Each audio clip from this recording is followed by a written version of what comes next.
Liberty Hill Comics. You are joining live the year-end wrap-up for the greatest comic book conservation live show in the world, Comic Book Conservators. 2025 wrap-up, 2026 look ahead. You don't want to miss it. Stick around. We got a great host of guest hosts. We have a host of hosts. And I'm excited to be seeing all of you. Welcome, everyone. Thank you. Yeah, appreciate it. We're going to do like Brady Bunch style here, I think. I'm hoping we might even have another person join us. We'll see. But I don't know if everybody has the same view I have. I have me, Shelby, Jim, Professor, Archivist, Chris, Salesboy. Is that does everybody see it the same? Yeah, Jason would be Alice.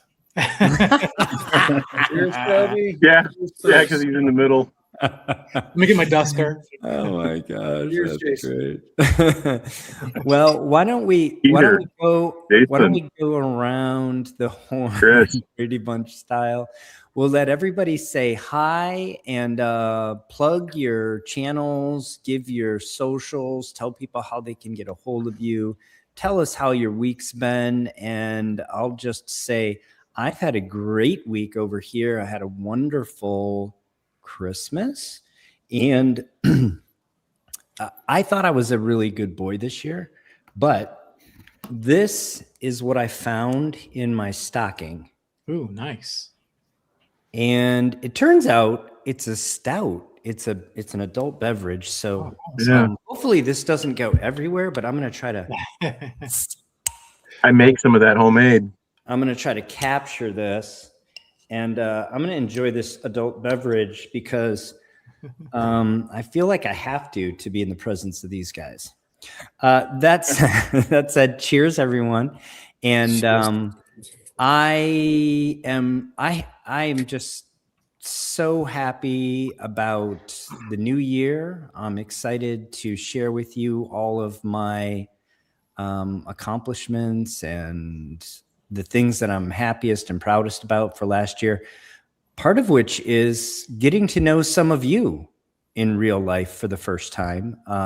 Jason and Dylan are two fellows that I met this year. And Chris, I think we met late last year, but we spent time and got to know each other this year. So with that, I will pass the mic to Jack.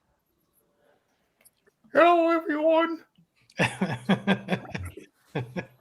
I scratched up a bunch of comic books this year. Hello, everyone. Oh, man. Well, I'm not going to take up too much time. It's been an okay week. I didn't get a chance to, I usually go to Louisiana during the holidays. I didn't get a chance to do, since I'm not working right now. And also at the same time, not trying to put a damper on anything, like people actually passed away over Christmas, and it was really sad. So it was like, okay. Yeah, I'm just going to stay here in Houston, then I'll come see all of y'all in a couple of weeks. So, yeah. I was going to chastise you and say, okay, the format is, hi, I'm Shelby. Shelby's Comics. Shelby. You can reach me at, I've had a great week. I forgot. Happy to see you. But then you were like, I'm just here with everybody. One of my loved ones died this week. This is my favorite thing. Y'all can find me here. I mean, you really can't find me anywhere because I'm in between things, but you can find me here. And my happiest thing is to be with everybody here. So that's what I was trying to get out. And this has been the highlight of my week. And so that's all I got. No, that's good to hear. Awesome. Thanks, Shelby.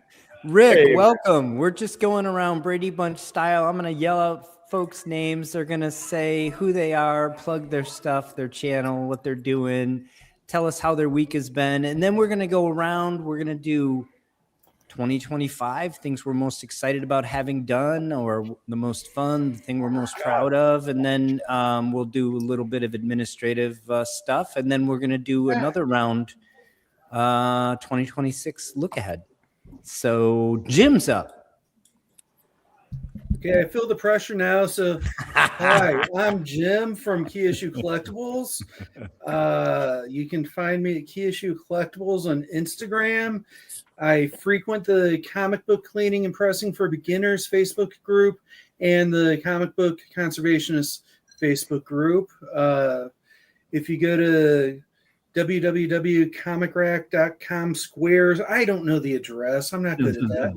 But you can find my comic clean and a couple different things on that website too. Yeah, you can see it in the description for this video.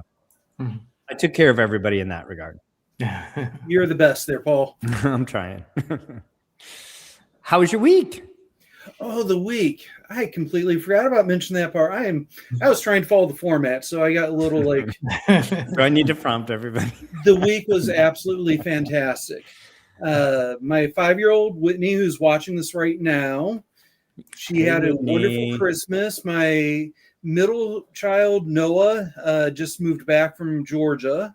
Oh, So I'm just excited to have all the family back together and cohesive again. Same, So yeah. that's really nothing's going to top 20 having everybody back together in the same state, the same area. 100%. I've done so many great things pressing wise, but that's still that's the top of it. Yeah, And hey, Whitney. Hey, Whitney. All right, let's go, Chris. Hey guys, first time meeting some of you on the show. Yeah. I've watched all your work in the conservators room. Let's see. My past week was great. You can find me on Instagram as the press master for Save My Comics, and also on Facebook as Crispy C. That's a CHRISPYC. You'll see my likeness as the bobblehead that was on front of the page of the show. And had some great things in 2025 that happened. So we'll talk about those in a minute. Yeah. Welcome. Jason, you're up and you have a shout out already from Loston. All right. Did some amazing conservation work on my 39 World's Fair map poster and Charlton Bullseye book. Most of us have seen that. If you haven't seen it, shame on you. Go check it out. It's all on the Archivist Adrift channel. Thank you, Loston. Yeah, that was a lot of fun. I learned a lot from that. That's something I worked on the last couple of weeks or so. Well, it's been about 3 weeks, I guess, now. But you can find me at the Archivist Adrift here on YouTube. Also on Instagram, just look for Archivist Adrift. Mostly, I just share the Golden Age pickups that I pick up on my Instagram. It was a great week.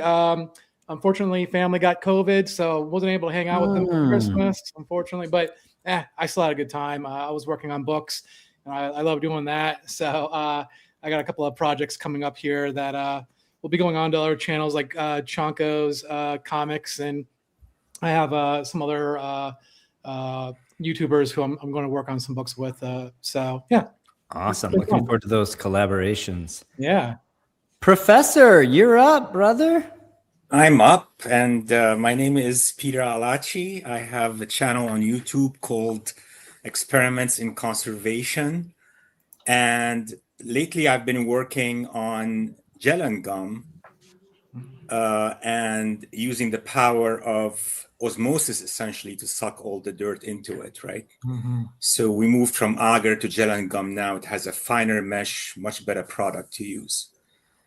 And I've been actually combining my research interest in removing fungal staining on comic books with gel and gum and using enzymes and using solutions, so physical and chemical means of treating the chromophores of the fungi.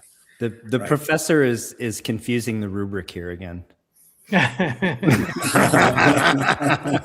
This is the hello. Here's where you can find me. Here's who I am. So I've been doing that, right? I've been busy with that. We're gonna talk about the gum in a bit. Yeah, we'll talk about that momentarily. And my Christmas was great. It was really excellent. We spent it at the neighbors. I don't have immediate family here in this area, So we went over to the neighbors, and they had kids, and they had presents. It was kind of a fun night. A couple of beers, you can't go wrong, right? Yeah. We can find you at Experiments in Conservation, right?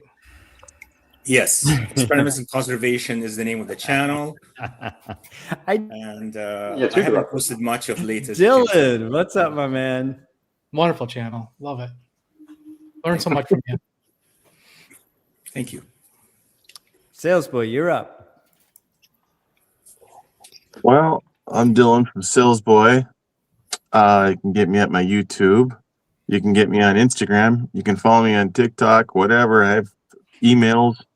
Follow me anywhere. Just don't follow me in my personal life. And learn that. I do conservation work, cleaning press, simple things to, I guess, some scientist type stuff. I like to watch Rick Morgan and Dr. Paul and Larry at Lionel, and that's where I pick it up, and Professor Peter, and kind of a little bit with Jason here and there, and you know, it's all about fun. Okay.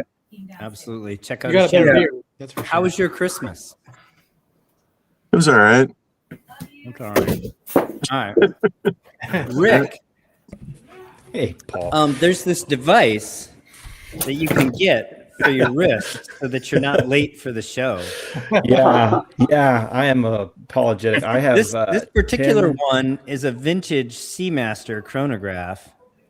It's the reference 145. I've not even seen that reference. It's actually known as the Anakin or the Jedi. Oh, I see. Because of the colors. Yeah, and it has the 186 manual movement in it. So it's actually a treasure of my collection. I thought you'd appreciate it. It's a thing of beauty. Yeah, I've got the classics myself. Nice. I have a bunch of Planet Oceans over here near me. I like those as well. I need to be wearing a Speedy. Yeah. I apologize for being late. I have about 11 teenage boys in my house playing D&D and Risk at the same time in the room adjacent to me. So if you hear anybody being murdered, it's not real. Probably not real. So we just gotta do that. Yeah, they get a little animated sometimes. They're all on the wrestling team too, so they engage in random wrestling. Sure. Yeah. So I'm Rick Morgan. I know some of you and some of you not very well. I owner of Immaculate Comics online here, and my Christmas was delightful. I'll say we got a little bit of snow here, and I was gone so much this year. I was just a little over 200,000 miles of flying. That it was nice to be anchored in one place and see my wife and kids and kind of remember what they look like. And we just recently bought like a little camper and a campsite and some property out in the woods. So we had a little golf cart and we just sort of locked ourselves away and had some Christmas time there. It was pretty fun. And I'm really happy to see you guys, I got to say, because I've been absent from a lot of stuff because of life, and nice to see Shelby's rosy cheeks and Paul and Peter's haircuts like mine. And it's just nice to see you guys again. Comic books or not, I missed you guys, and it's nice to see you. Same, yeah. It's heartwarming to see everybody. I was going to say who wore it best, but it's obviously the professor. Well, I have to say Rick has more hair than both of us, Dr. Paul. Well, yeah. Yeah, it's just migrated. Well, thank you all for joining me. I didn't miss somebody, right? Loston said he didn't hear Chris, but Chris, you went. Yeah. Chris is here. All right, let's do a little bit of housekeeping here. This episode sponsors our Gorilla Monkey 3K, Don Carter, You Pluck My Last Comic, and our middleman, Jason Adrift. Thank you all so much. If you're watching this live, you're watching it ad-free thanks to those gentlemen. And we have some super chatters already for this year. Thank you so much generously. Lost in Wallace, Don Carter, and Collecting Chaos, and You Pluck My Last Comic, and Gorilla Monkey 3K. Wow. That is incredible. Really, it's moving. It's, we do this for fun. I'm not sure we quite break even though the channel is monetized because we pay for software and streaming and all kind of other stuff. But it really is great that you show your appreciation in that way, and I really appreciate you back. That said, let's say hi to everybody in the chat. Lost, and of course, who says, greetings, Dr. Paul, Phil, Captain Larry, Dr. Shelby, and all the special guests, wishing us all well and the happiest of holidays. Thank you so much, Lawson. Appreciate you. Don Carter says, wishing all a safe new year. Mike says, Ka'atu Baradu Nikto, of course. Happy New Year in advance from Morris Devereaux. Collecting Chaos says, we have the whole chat in here. I know, right? I was going to make this joke. I'll credit Shelby because he made it in the pre-show in the green room, but we weren't sure if anybody would show up to watch because we have half the chat on the show tonight. So maybe it's loved ones and moms will be in the chat because their guys will be on the show tonight. You plucked my last comic is here. Thank you so much. He says 2 bald guys. It's 3 now. 4 bearded dudes and 1 normal looking dude. I'm going to let you guys guess who that is. Me, of course. Euro Comics is here. Welcome. Pluck my last comic is here. Welcome. Collecting Chaos, as we said. Wait until you see what I did to the poor Zorro, number 3. Go check out Collecting Chaos channel. Yeah. That's a good little teaser there. I'm excited now. I'm hoping it's good. Maybe it won't be good, supporting my drip. It could be destroyed. Yeah. The professor is wearing his he's a fan of the show. I don't know what part he's a fan of. We already said hi to Whitney, Gorilla Monkey 3K. Phillip is here. Welcome, Phillip. Gellum Gum is amazing. Professor's amazing. Let's see. What else do we have? AJ is here. Says hello, gang, and Happy New Year. You plucked my last comic. Says I want a hat, Dylan. Do you have the hats on eBay or just the G-strings? I could put hats on there. I don't know. Apparently you should. Well, we'll see. I could do that. The flex fit hat and everything. They're kind of nice. That is a nice one. Yeah, they are kind of nice. Lawson says, I hope Shelby's health continues to improve daily. He actually said Dr. Shelby. Yeah. I'll go first with the wrap up. You know, Shelby and I got the book out very late last year. Honestly, a lot of the work of delivering it and getting it out to folks was done in this year. So that's how our year started.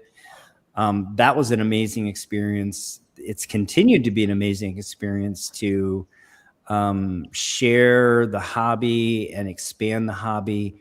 We've grown the Facebook group tremendously. We've sold literally hundreds and hundreds of copies of the book, and we've put that content into people's hands.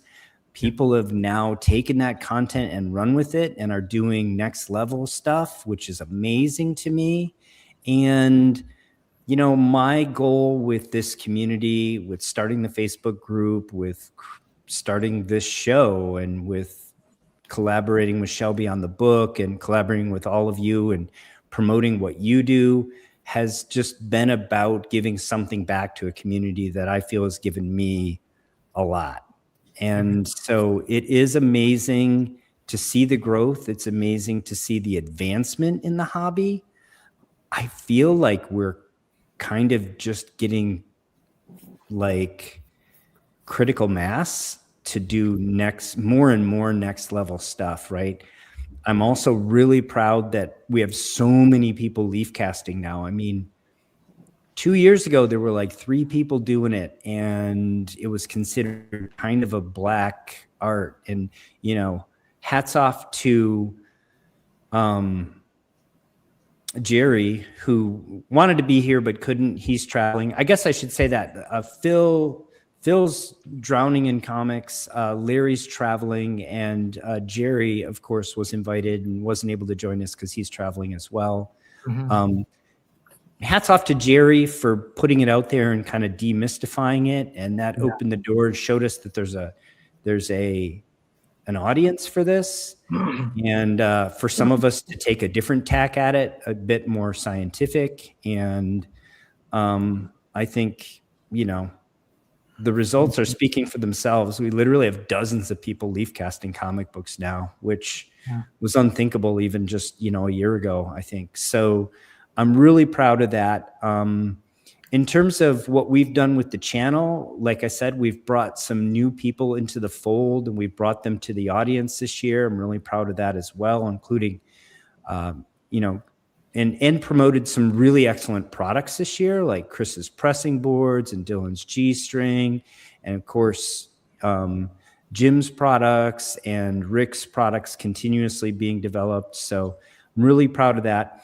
And I've just basically had a great year, just continuing the momentum and continuing to build more sort of connections. And for me, one of the most gratifying things is seeing my friends that I introduced to one another become friends and start their own collaborations. And I've seen a lot of that in this community this year. So that's 2025 for me with respect to conservation. In terms of my own work, I have not put many conservation like how-to videos out in the last year. I've been too busy building this community and doing other stuff. I do promise to get back to it, and I have done some fun stuff. It just hasn't all been on camera because it takes a lot more time to put it on camera.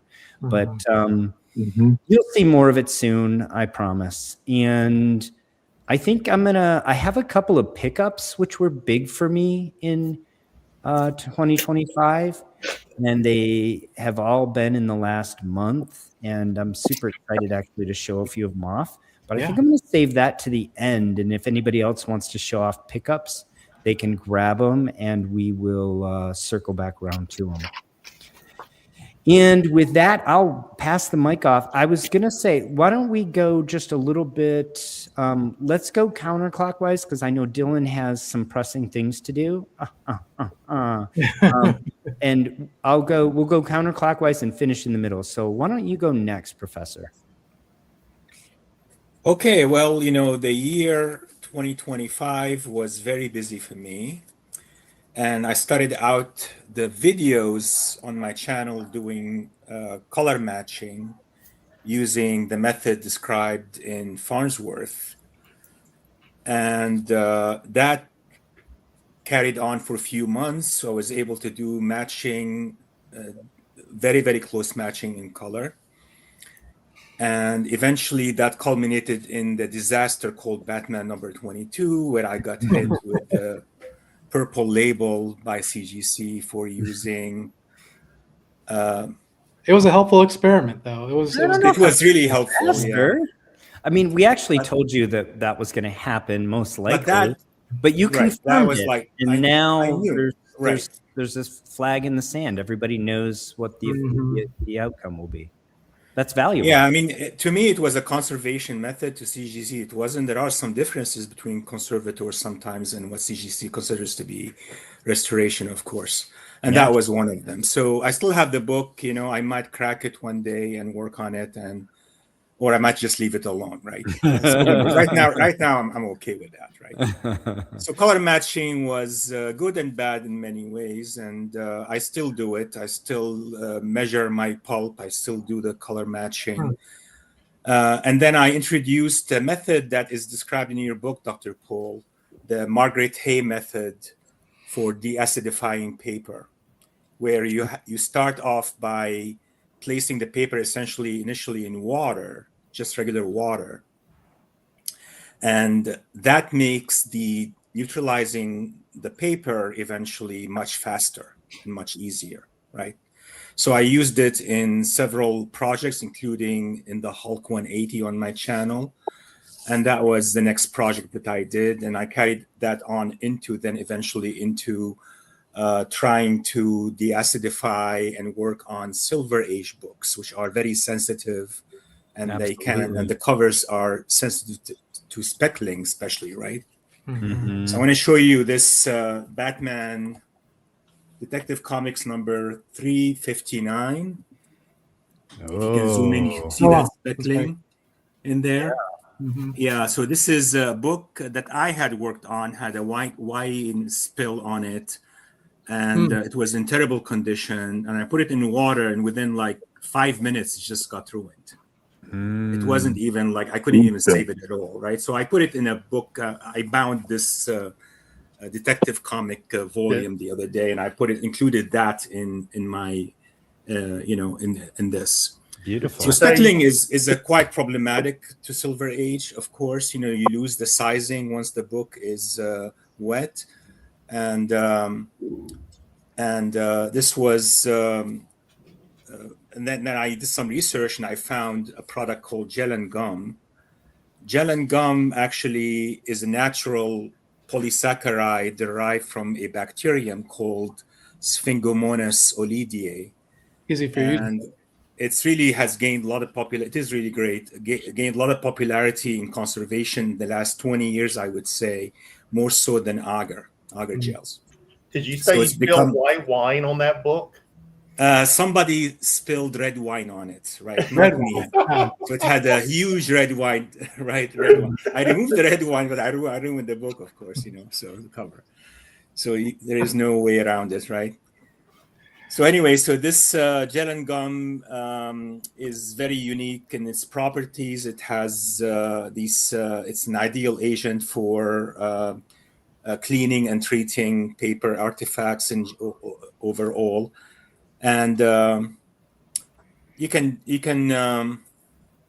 use it on Silver Age book, I found out. So I did a couple of series on Silver Age books using gel and gum slabs, and I would put the cover on the gel and gum slab for like half an hour. It'll suck up all the dirt, remove all the tight lines, loosens up all the dirt. You can then later on use an eraser on them and remove them that way, right? Without harming the book itself, and no speckling. Yeah. No speckling at all. So that was a good thing.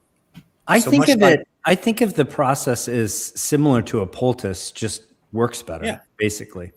It's like a poultice. It uses osmosis mechanisms, right? That exploits the fixed first law, essentially. And what happens eventually is all these products, dirt and stuff like that, get sucked into the gel and gum. And I use with it also betaine. I use that as an ingredient.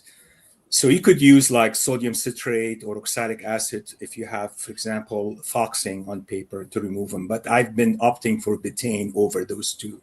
Betaine has been doing an excellent job removing the foxing. And it's much safer, and it's a biological surfactant, right? Absolutely. Check out the Professor's channel if you haven't been. It's been amazing to watch. Yeah. I'm sure we'll have him on to talk more in depth about those. We'll do, methods soon. Yeah.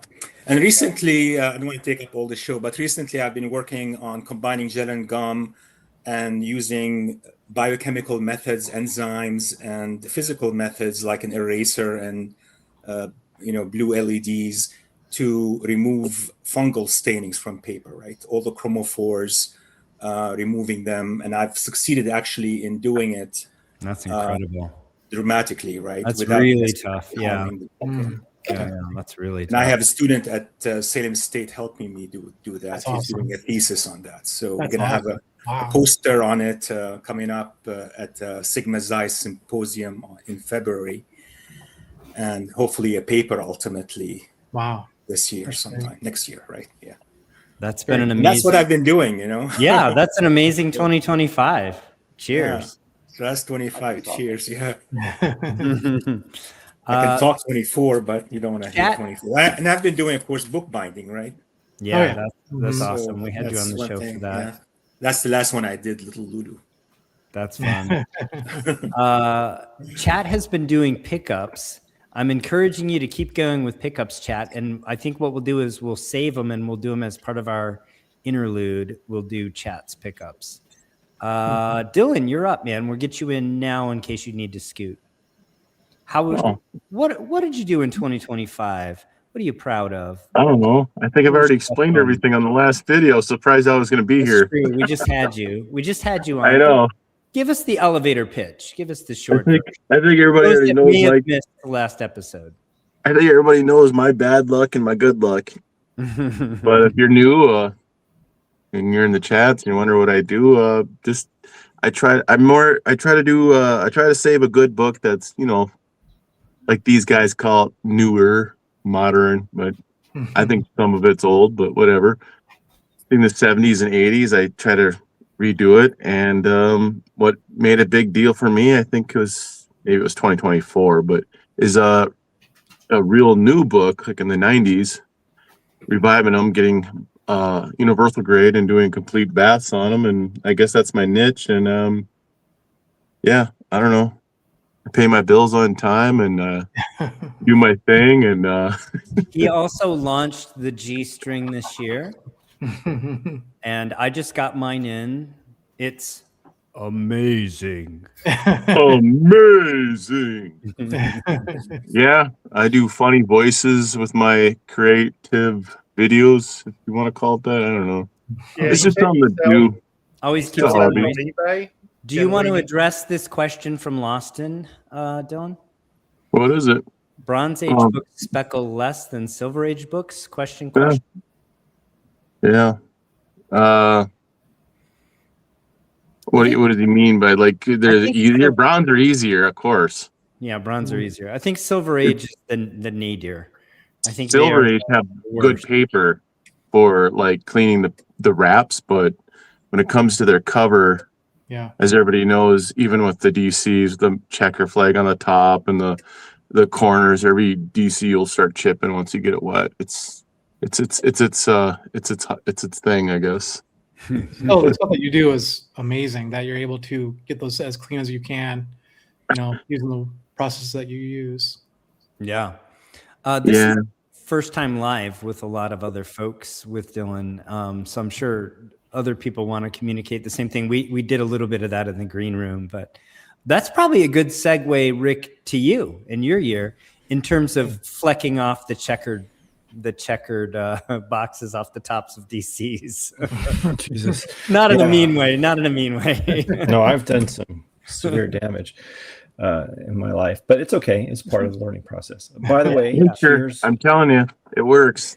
Yeah. Congratulations for you really got it. Humidifying does, in my experience, and is Paul Rick, the professor already mentioned Fick's law, so that's the bar you have to top. No, you guys got chromophone nadir in. I don't know if I got more big words into my chromophone.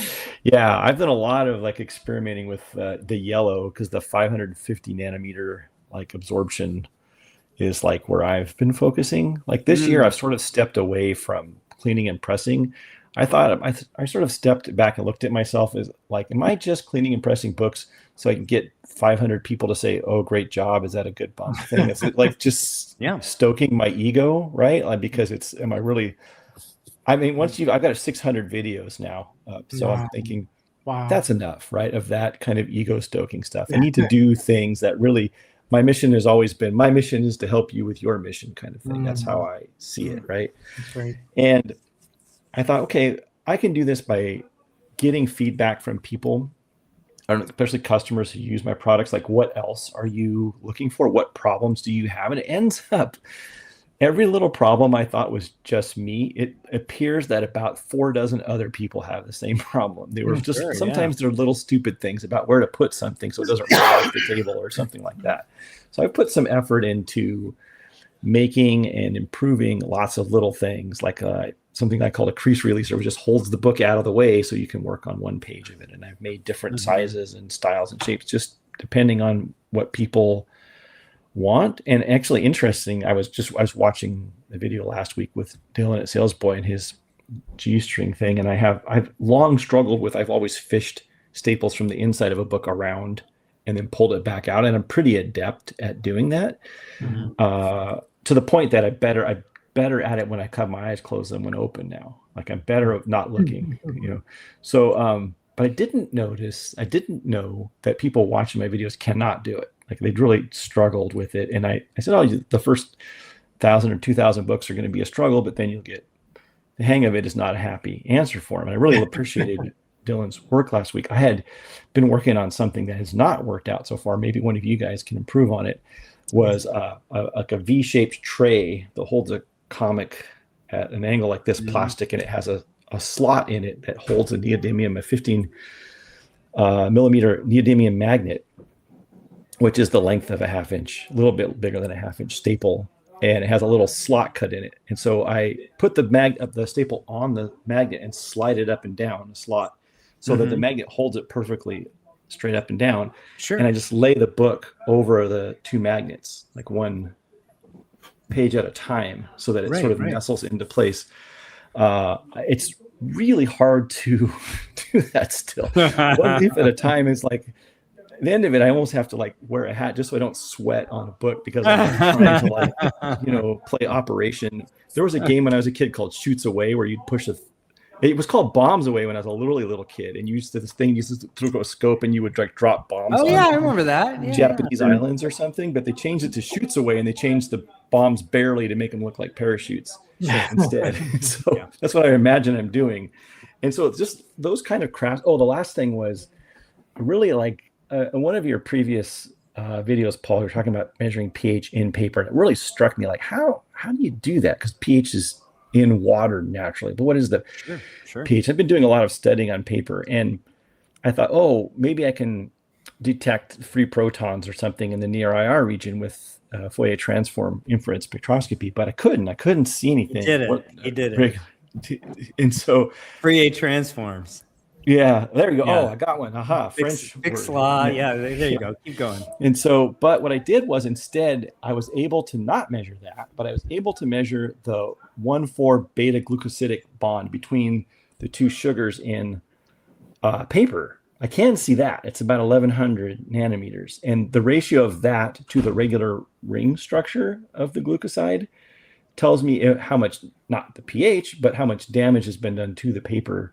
Right. Relative to when it's new. And that's actually repeatable, and I like it, and that's fun for me. Those kind of fun experiments to me are really a lot more enjoyable than the look what this grade bump I can get. I can sell this for so much more money on my comic book channel. It's satisfying emotionally for me. Yeah. And talking to you guys gets me a lot more brain work than the regular I'm going to call them. Look, I'm just going to do it. I'm going to draw a line in the sand. I'm going to say there's a bunch of channels that say, here's a bump in my grade. Here's how much more money I got. And then there's the more esoteric, intellectual, higher brow Ivy League stuff, is which I'm going to say it. No one else will say it. I'm going to say it. That's us, what we're doing here. Right. And I prefer one side of this line more than the other. That's where I'm focusing my time in 2025 and 2026. Amen. Ahalam wa sahalam. I had to do it that way because I don't have the big bumps. I can't hear you, Paul. Were you serious or were you goofing? Is it just me that can't hear Paul? I can hear Paul. I can hear Paul. We can hear him. I can hear him. I said, stop making fun of my channel, Rick. Strangely, I can hear everyone else. We're shifting everybody around, and Chris just dropped. I'm not sure why. So I think that means you're up, Jim. Okay, well, I was hoping to hear what Chris had to say. I can hear Jim, but that's it. 2025 has been messed up. Oh. Tell us more. Start off very strong with wet stacks, just coming out the gate, like very strong. I've been working close with like Chris and Joe Topowski as well, like on several different methods and stuff, experiments. But I think I posted earlier in the year, like my father passed away, and that's just kind of, it's made it so I keep starting new experiments and stopping them. One of the ones that I've been carrying over that I'm really excited to transfer over is Paprika's dry deacidification method, because I feel we can use that in the comic industry to be able to deacidify comics without having to completely remove them or remove the staples and take them apart. Sure. Mix that with Peter's like Gellum gel. I think it's going to be pretty groundbreaking, like once all the kinks get mixed out of it. looking at so many different other methods of cleaning, pressing, paper conservation, from like trading cards, posters, just anybody who's doing anything. I've been trying to get them or get what they're doing and trying to relate it to comic books.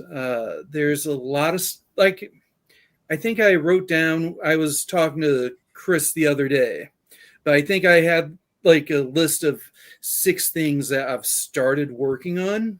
Sure. But I've not honed any of it in yet to be ready for public consumption. So 2025 has just been a lot of starting experiments for me, but not going full-fledged or going balls deep in it, as it were. Yeah. That doesn't surprise me. You're one of our great innovators. Really, our condolences on the loss of your father. And we're looking forward to you finishing some of those in 2026. Oh my God, so am I. Chris, you're up, brother. Hey, can you hear me? Yeah, we got you. Okay, all right. I had some issues with my camera and phone. 2025. Wow, there's a lot accomplished last year. This year, I guess probably the most recently, I'll start there, is that my family and I just did an out-of-state move. So probably the last 4 months or so was kind of a blur. Actually, I'd say the last 4 months as of September, end of September. So pretty much lost the whole summer with home renovations and going through the sale of a house and the rental of a new one. Just stayed away. So that consumed a lot of my activity for the summer and early fall. But 2025, one of my best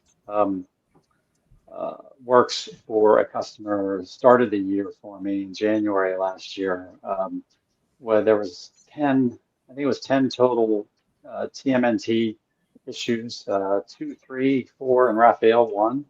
I think 3 or 4 of them were got those to 9/8, and we got a couple 9/6s, and it was just a tremendous work that I mean, I was shocked with the results of it. And so that was the start of my year. And the end of the year, I had still had some great work that I was able to do for some customers, and just so happy to always continue to do that. You do this thing for enough years, and you just, like Rick was even saying, it was like, why are we doing this again? Is this just for the gratification? Is it just because you get excited to see how much better it looks from start to the finish? I still love that. I mean, I get so much joy out of that, is just seeing how much it changes and how much you can improve it. And even when you make mistakes, it's a learning process. You immediately look at it and say, okay, I know where I screwed that one up. I won't do that again. And thankfully, I haven't had too many of those that cost me any money. But I've had a couple that I've had to make some people whole. But that's okay. They trusted me, and sometimes things break. And to Rick's thought about Staples earlier, that's a hell of a thing to try to do. And I tried to do it on my first book that I actually did ever for somebody. It worked out, but it was only a 4.5 Spider-Man 129. But it's a crazy thing to do, is pulling those staples and putting those back in. Yeah. But it really, that's probably one of the greatest joys, is to see that happen and make it work. Is to make sure you get it in the first or second time. But anyway, I digress a little bit. 2025 is, I went to Heroes Con because I live in Charlotte. I've been going there for a couple of years now, and this year I didn't look at any books. I was there for 2.5 days. I didn't look at any books, didn't shop for anything for myself. The only reason I went was to see some of the exhibitors, to drop some stuff off with CGC, and to actually meet people that I've been talking to for years online. They said, "Hey, I'm going to have a booth, or I'm going to have, I'm going to be at Heroes Con this day. Connect with me. I just want to meet you in person, and thank you for all the help you've given me over the years." And that's gratifying. The nth degree. I was there too, Chris, and I did not make time to see you because I'm going to be honest, I was only there for the cosplayers. Sure. Did you see the poison ivy that was with the Mandalorian? Yes. Oh, Yeah. people. Yeah. This was a good looking couple. Handsome. Yeah. And having a nice tailored outfit doesn't really. Well, Chris, you're another one of our great innovators. How are the pressing boards coming along? If you don't have them, folks, get them. They're amazing. 100%. I need to get them. Well, the good news is that I've made it a priority for 2026. Is that they get the website, if you're ordering online. Right now, you can order them. You've been able to order them since I actually introduced them on the show this summer. But basically, it's sales at the Pressmaster, and that'll come to me, and I can send the boards out to you. I can give you the information about it. But I just didn't get the website up. I just had too many other things to do and didn't get the website up. But I'm gonna get a Facebook page up where you can do that in the interim, and then I can do my silly business with the website and get that function. Awesome. But one of the things at the end of the show is I can go through the process real quick, just to tell people how easy it is to use and really how great they are. I've had nothing but good results from folks that have used them. They've loved them. They've bought more than one set. They buy different sets for different sizes or different things. Yeah. And one of the things I'm looking at attempting is pressing boards for cards. Yeah. Folks that are out there that are redoing cards, or if they're humidifying cards, whether it's sports cards or trading cards or Pokemon cards, having a nice medium like that, I think would help them tremendously. Absolutely. So one of the things I'm looking at introducing, getting a few folks that are in that business to try them out, see if they improve anything for them. Awesome. Shelby, you're up, brother. Well, I could just say dittoed everything you said earlier, but probably the two biggest things is the book, getting that out. Thank you again to everybody and their support. Dylan's poking me because I'm moist. You are now. Yeah, I'm now. But the book, we learned a lot, especially with shipping and getting things in on time. That was a headache. We appreciate everybody and their patience in getting those out. We appreciate everybody that contributed. Paul and I talked last week. We have big plans with the second book that we'll be reaching out to people to add some of these new innovations that you guys have come up with since the publication of the last book. And this is exactly, again, I'm just dittoing everything Paul said. This is exactly what we were hoping from the community. When Paul and I talked 2 years ago, I guess, we said, what is some of our goals and thoughts for the community? And it was for people to find each other, just this to be a central point where everybody could find each other. And expand on what we're doing, right? We just want to be the catalyst, so to speak, for this. And I'm not sure what Dylan is trying to say. Dude, cut me. This reminds me. If you guys haven't seen it, Dylan, hold the sword like this and then just crack it like just a little bit. There's a meme that says, have you saved? No, you got to hold it sideways. Got to hold it sideways for me. Perfect. Oh, the other way though. Handle the other side. This is a visual. It's got to work this way. Handle on the other side. Flip the handle and the blade side. Okay. Your other hand. Yeah, no, your other hand. My other hand. Perfect. No, your other hand. Crack it this far. So there's a meme and it says, have you saved enough for retirement? And the sword is cracked like this far and it says yes. And then it's completely unsheathed and it says, yesterday I bought another comic book. You see, I was going to Ninja Gaiden from the NES. I mean, Just there's where plenty. There's plenty. Yeah. Randy Jackson autographed it. Oh, sweet. Kidding. Sorry to interrupt, shirt, Shelby. That was too much. That was too much. Yeah, love the shirt. No, it's great. You know, and again, you know, this is just what we had hoped for, is that y'all would take what we started or Paul started and build upon it. And, you know, kudos to everybody. And, you know, if I haven't said it enough, how much I appreciate all of y'all, especially during my medical issue this past year, that I really appreciate all of y'all and the well wishes and the messages I got and everything has meant so much to me. Yeah. So we're hoping that I'm hoping this next year will be better for me. Yeah. Health-wise, at least. You know, and can't have be negative, man. You got to go forward and be positive. there you go, my brother. Be positive. That's right. Got to keep moving forward. So I'm hoping this next year will be great, that I can do some really cool work too and get caught up with everybody. You will. You will.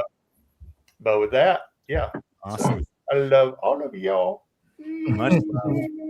Jason, we moved everybody around, but you're wrapping up the 2025 wrap, and there's a bunch of really interesting stuff in the chat. I promise to get to it. There's a lot going on. As an interlude with after Jason here.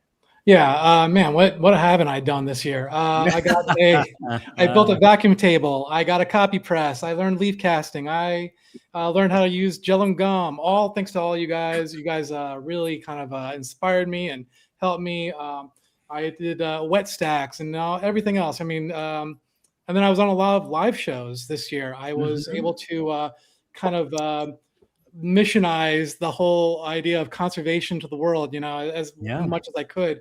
I was on the live show with Rich from Big Nasty Comics and Mike from Chunko's Comics. I was on Sunday Comics Hangover Show with Nate and from Hall Yeah Comics and Lettuce Comics. I was on Jay and Bax's Expensive Paper. I was on Matt Likes Comics and probably a couple other live shows I can't remember.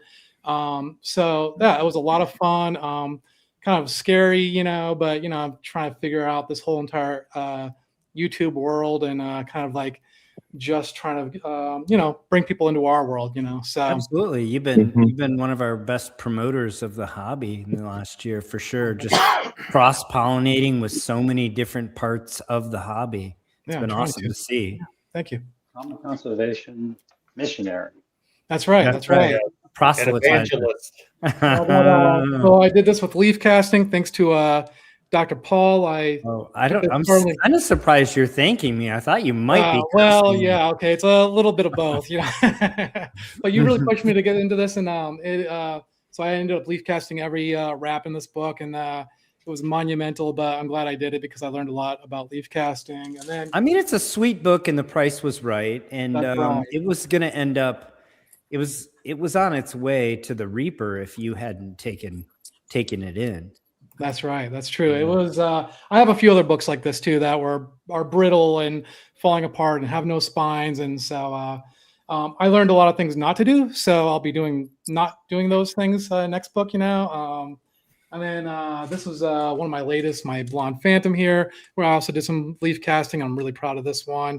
And then as far as gel and gum goes, well, I worked on a poster. I'm sorry, not a poster, a map from the 1939 World's Fair that Lawson Wallace had me look at, and that was a learning process. You know, I had to figure out how to accommodate that size, and then kind of figure out new procedures to like clean it. And thankfully, Professor Peters' gel and gum experiments and Don Carter's as well, his experiments really helped me kind of figure out, you know, my footing on all that. And then I ruined a Conan the Barbarian earlier this year by trying to push it a little too far. Ended up before we talk about that. Yeah, sure. Lawston's here saying regarding the 39 World's Fair, only 3 other of these map posters are known, and his is the best example. He entrusted you with it. Yeah, he didn't tell me that. That is insane. I'm actually a huge fan of that era, the stylistic, kind of things that were going on at the time. The DC New York World's Fair one shots for 39 and 40. I loved watching that, and I just thought that was amazing. And Centaur Comics, what a treasure! Yeah, Centaur Comics actually has a character that was on Comic Tropes recently. Called the Phantom of the Fair, and his whole job was to safeguard the 1939-1940 fair. That all happened around the same time that I was working on this amazing map. Had I known that this map was as rare as it was, I probably would have been a little bit more, hey, I don't know if I can handle this, kind of thing. But then, so I had a Conan #1 that I was working on. I did not know about gel and gum that much. I don't think I was aware of it, and I kind of ruined that book. Ended up giving it away to James from Collecting Chaos in a giveaway, and but then my brother, surprised me. My brother's not into comics at all, but he's been watching my videos, which is awesome, and he got me a new Conan the Barbarian. Well, not a new old one, #1, and it was completely had a lot of waterlog issues and whatnot, but I was able to save that with gel and gum and kind of clean it up a little bit, and I still got a little bit more to do with it, but so that's a lot of stuff that I learned this year. So I'm really, really happy about all that. It's been an amazing year. It's been an amazing year to see your growth actually in this last year, because from where you ended 2024 to where you are now, it's like a complete transformation of your skill set and your channel and your outreach. So that's been awesome to see. Well, I blame it all on you guys. Thank you. I appreciate it. If we have any measure of credit for it, it's amazing. Yeah. All right, so we did 2025. I'm going to do a few more shout outs here. A couple folks that Big Nasty's here. Welcome. And like I said, lots of great comments here. Let's see. Rick dropped out. Let me add him back. Yeah, Jerry's in London right now, I think. Jerry is in the EU, as is Larry, actually. Lawson mentioned Jerry's Detective Comics 33 being the best he's seen regarding leaf casting. That is amazing. I mean, the level that Jerry's at continues to amaze, right? Pickups. Anybody in the chat wants to talk about pickups? Now's the chance to get them in. Lawson says Giant Size X-Men #1 and 5.5, Kid Colt #4 and about the same, and 5 Atlas Monster Comics. Totally awesome. As I said, my current buying is mostly limited to some Golden Age stuff, but I love all of it. I love hearing about all of it too. So let us know what your pickups were, and give us a thumbs up if you're enjoying the show, and leave a comment, not just something in the chat. I'll get it. There we go. Go back and leave a comment if you can. We really appreciate it. And I'm just scrolling through some of the chat to see JSS Brooklyn's here. Welcome to the show. He says, hit the like button. Thank you. He says he's not a moderator, but you could be. We appreciate it. We do appreciate you. I'm pretty sure I already said Collecting Chaos is here, but just in case, JSS Brooklyn says, how long will some books last? The shelf life of books from the Golden Age is certainly an interesting topic. So I do know that, because we came across the research when we were researching the book, the half-life of pulp paper is only supposed to be 25 to 50 years.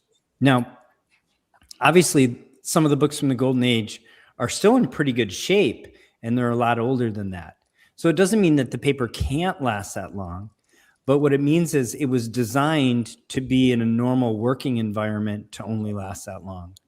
So it is important that we do this work, because most of the comic books that have been around that long have not lived a storied life, right? They've been exposed, they've been loved, and if we don't conserve them, they're not going to be around forever. Chanko is here. Welcome. He says, great to see Jason on the show. Thanks for joining us. Thank you, Mike. Yeah, and of course, a lot depends on the conditions in which the book has lived. You know, like Paul said, if it's been loved and handled a lot, it really doesn't matter what environment, you know, that book is going to take in, like Rick has shown in many of his videos, is going to take in oils, and it's going to take in dirt. And did you say, would you say oils? He does, dude.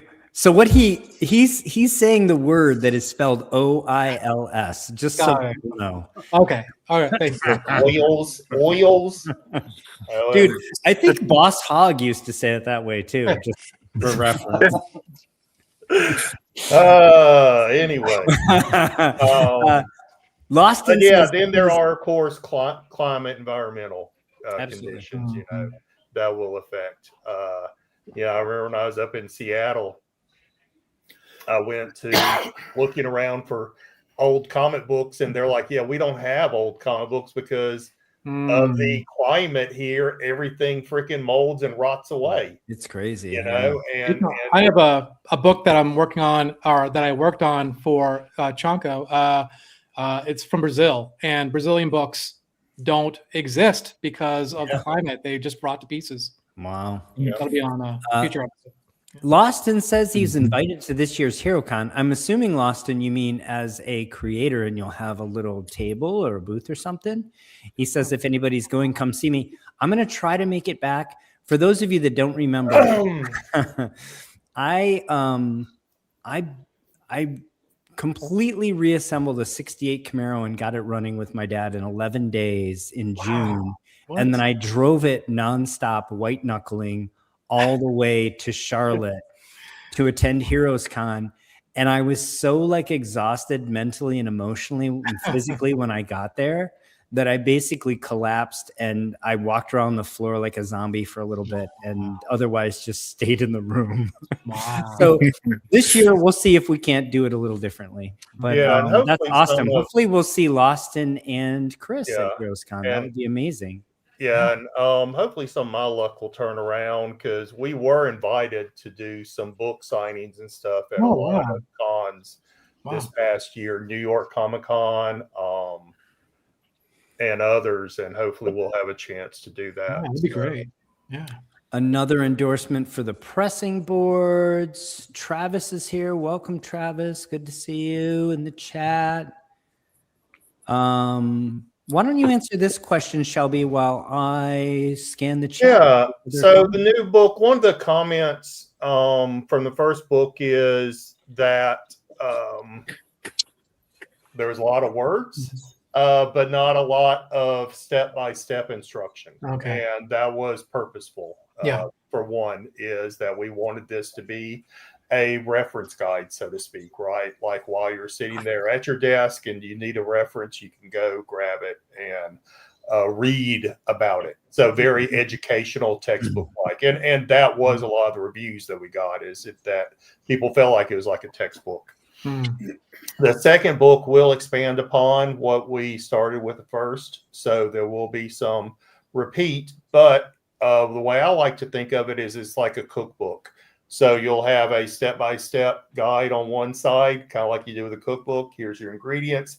Here's step 1, step 2, and etc.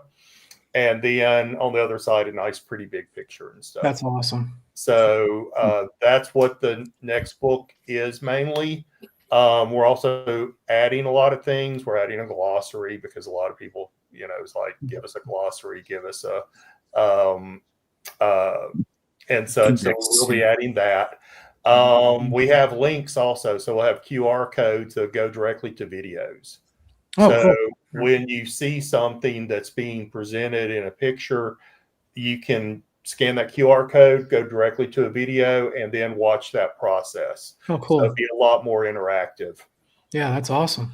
And then, of course, we'll be bringing in, like I said, a lot of new material. We got a lot of comments about cold pressing. You know, we talked a lot about heat pressing, but what about cold pressing? We also some new humidification techniques. So in addition to like the stuff that James presented, Susan Ciccone shared with us how she actually does humidification. Yeah, she's she's a legend. And so that'll be added. And so we think it'll be good. And we're hoping to have it a little bit smaller and more affordable. Yeah. So this previous book, I know there's a big price tag on the book that we have now, but I promise you, we only make make $5 each on every book that we sell. That's it. It costs a lot to get that printed and stuff. Because we wanted to print it in the very highest standards available. We do appreciate all of you getting it. I know everybody was so supportive and getting those copies. Silver Spidey 18 is here. Welcome. So this is the time we said we would do 2026 look ahead. I'm gonna do some pickups, and then I'll do a look ahead. So this particular pickup is something that I was just so excited to get in the last month. And we're all about to be jealous because we're not as. This is a book. Okay. Economical. This is a book that used to be owned by. Oh, I have that at Erie. Used to be owned by Lisa Marie Presley. No way. Yeah. Wow. Vis-a-vis her marriage to Nick Cage. Oh, wow. So this is a Nick Cage book. This is Adventure 69. That is amazing. This is a This is a 9.4. This is also the first appearance of Sandy the Golden Boy. So this is the Sandman sidekick. Sandman appears like in 39. This is 41 before he gets a sidekick.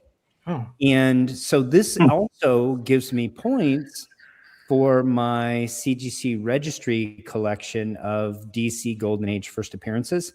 Wow. This is the second best in the census. There's 196 and there's the 194. So there's only one better slabbed copy of this in the world. Wow. And it's from Nicolas Cage. That is amazing. Yeah. I mean, I've wanted a Nick Cage. I'm not even that big of a Nick Cage fan, really. Get out of here. No. But I've wanted a Nick Cage book for a long time. So he and I have a lot of overlap in our collecting interests. So I've been looking for a Nick Cage book for a long time. This one came up in a Comic Link auction, and I got it for what I think is a very fair price. I don't think I got it for a steal, but I also think, it'll hold its value. I'm not worried about it. I love this book. I think it's crazy to think about. So obviously this is 1 degree separation from Nick Cage, right? Yeah. But then he's married to Lisa Marie Presley. She half owned this book. Wow. As a matter of fact, he liquidated his collection when they got divorced because they were arguing about the value of the collection. And I was going to ask you about that. What was the point of him? He was a big collector, but then he sold a lot of his books. So 2 things happened. One, he had a Christmas party and people came to his house and they stole his Action Comics 1 and his All-Star 8 and a few other big books. And that really disillusioned him. He was just bummed about it, made him sick to his stomach. And I mean, you could imagine just being gutted if somebody did that to you, right? Yeah. And so that kind of made him sad about comics for a while. And then when he and Lisa Marie Presley were getting divorced, I guess there was some argument, like the lawyers were saying, well, your comic books are worth, $20 million. And he was like, look, they're worth like $500,000. And they were arguing about it. And so he said, fine, I'm kind of sick to my stomach about my Action being stolen anyway. And they auctioned his entire collection off and just liquidated it and split the cash. Interesting. So what's crazy about that is through Lisa Marie, who was co-owner of this book, it's 1 degree of separation to the king of rock and roll, Presley. And then it's also 2 degrees of separation from the king of pop, Michael Jackson, because that was her next husband. Yeah. So it's just wild, like the provenance of this book. That's great. I'm really thrilled with it, and I feel honored to be the caretaker of it. And that's great. So yeah, I remember when his collection, I think it went on Heritage, right, Dr. Paul? It did, and everything was slabbed. They know the provenance of all of it. I have 2 slapped comic books that say Nick Cage collection, right? Wow. I mean, they're not pedigrees or anything, or are they now? It's I from the would send them collection to of. It's CGC. not technically a pedigree. It's from the Not a collection pedigree. of. It's not Yeah. technically a pedigree. But I guess I should have just come to you. Well, next time we're on, I can show you those 2 books I have. I can pull them out. They're both Halt books, low grades, right? They're not nothing fantastic like yours. That's awesome. But Nick Cage, how can you go wrong, right? Yeah. Well, like I said, we have very similar collecting tastes. His, I have the second highest copy of All Star 1. I have the Carson City #1. It's a 9.0. The Nick Cage All Star Comics #1 is a 9.2. It used to be a 9.0. They used to be tied for top pop. His got cracked and worked and came back a 9.2. It's offered for sale right now for like $50,000 or $60,000. Wow. So I wasn't chasing that one because I prefer my Carson City 9.0, but I definitely wanted to get one book from this collection. The other pickup that I had from this year that I wanted to show off. Yeah, check your microphone. Is anybody else hearing? Yeah. He suddenly became like Alvin Simon or Theodore. I'm not sure which check one. your Yeah, it sounds like he's sitting on the toilet. None of the settings have changed. Can you hear me? Is it because I'm? No, I think check can and you see if bring up it's your plugged. web mic rather, or your webcam mic? Exactly. Check and see if it's plugged in. Did you actually unplug it or? Like you're in a tiled bathroom or something. It's echoing. Are you disconnected? Yeah, it sounds like you switched from one mic to another. That's sad. We can still hear you. It's just a little echoey. Yeah. Just sounds like you're on the toilet. And then go to settings and switch to your mic. Keep going, Like Dr. you Paul. want. Okay, we can hear you. Yeah. Correct. Is this better? Yes. Yeah, there it's you go. better. There you go. Okay. The other pickup is an issue of All Star. Oh, nice. And it's one that I literally put on a payment plan and paid off all year long. It comes from my buddy Vinny at Metropolis. It is All Star 33 and 9.6. Wow. 9 under the pillow. There are 2 9.6s in the world. The other one last sold for over $30,000. Wow. 33,000, I believe. What's cool about this is Solomon Grundy only has 2 covers in the Golden Age. He only has 4 appearances in the Golden Age.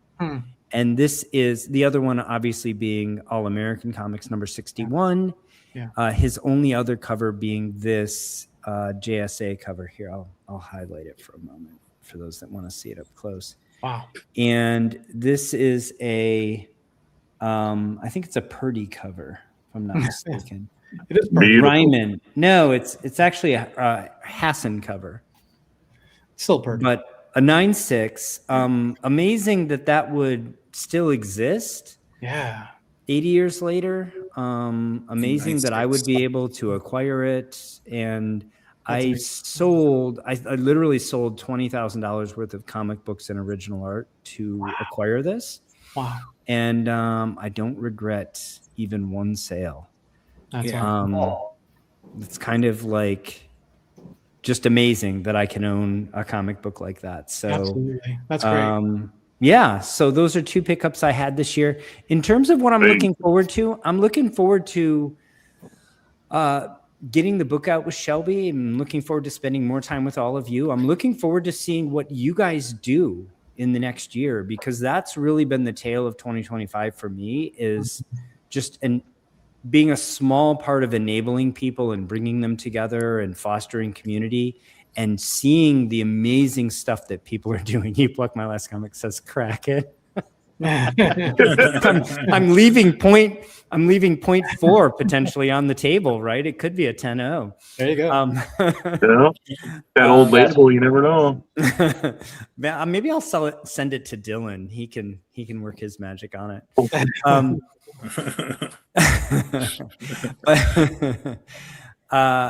So anyway, in terms of 2026, I'm looking forward to really what all of you are going to do, and just continuing this, more of the same from my perspective. So let's switch it up. We'll go back the other way, and hopefully nobody drops off and comes back, and I can keep track of everybody.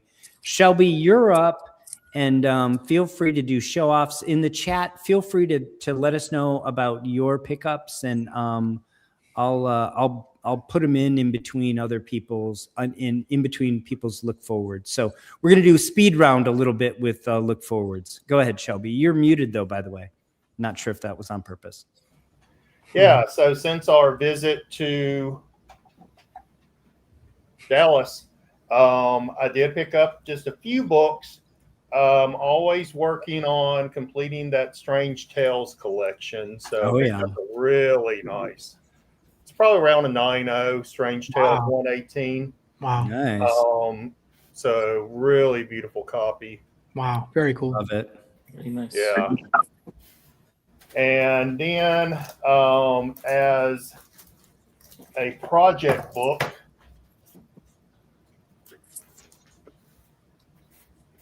oh, hey. Ooh. That's a book I totally approve of. Very nice. The Black Terror number 24, a neater book, of course. Alex Schoenberg cover, Frazetta, Jerry Robinson art inside. Wow. The restoration is a small amount of glue on the interior cover. That's okay. That's awesome. So this will be really good. So in other words, the whole cover is glued to the interior wraps. Yeah, probably. Right. What's hurting this book mainly is it's really dirty. It's got a huge spine crease. That's hard to see from the front because the staples are pretty close to the edge. This bottom staple is rusted a little bit. But yeah, otherwise it's really flat. There's no creases. There is some piece missing right there. But definitely I think I can work that glue out of there and get a blue label and hopefully increase it a little bit. Very nice. Then, as another project book, I just got this at a crazy good deal. I'm not even going to tell y'all how good of a deal I got because you'll probably hate me. But this Wings comic, number 97, so a good girl. That's great. Art cover. I thought it's faded at first, but it's not. That's just the way the book looks. But it's really nice. Probably not a lot that can be done to increase the grade, but it's just something, I don't know. I don't have any of these in my collection. It's a fiction house. We've talked about fiction house, which are really, there's not a lot of fiction house books out there. And I don't know, like I said, I just got such a great deal on it. Very nice. I wanted to pick it up. I doubt I'll do anything with it besides just keep it and love it. So yeah, 7.0 is great for that. And I'm not sure what brought it down because it definitely needs a press. Like you can see little, along the spine, but nothing really color breaking. Right. So there is a chance I could press it and maybe get it up a half a point or something, but I don't know. It's just so beautiful. Yeah, it's nice. I just love the art of these, and again, it's nothing special besides it just being a fiction house book and just something I don't have in the collection. So it's awesome. Very cool. That's it. Awesome. You plucked my last comic says if it ain't a 9.8, gotta crack it. Drive that 9.8. Thank you for the super chat. We appreciate you. Jim, you're up, man. Okay, well, my personal collection, I've not really had anything new come in for it, but owning a shop, I buy and sell comics all the time. Yeah, I think the highlight for this year was a Journey into Mystery number 83. Ooh, a big boy book, and I believe Chris saw pictures of that, and it was a gorgeous copy.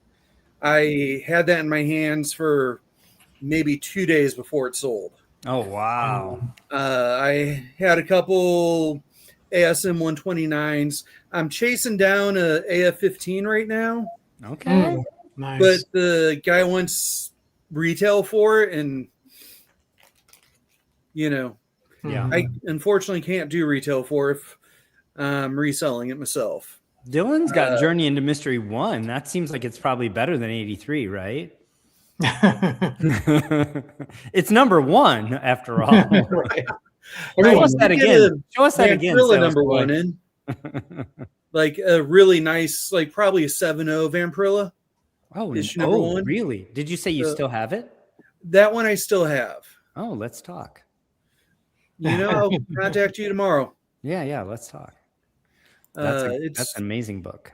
Gorgeous copy. There's definitely some color breaking spine creases, but it's an old book. Yeah, comics been loved. They got the wear and tear to prove it. I love that comics get loved. Yeah, me too. It keeps me busy. Loston, here's my I'm gonna try it. Okay, ready? Today is the best day of the rest of my life. How was that? I did that all without any kind of mic effects. Yeah, no, it's very good. Anything else, Jim? As far as pickups, I don't think so.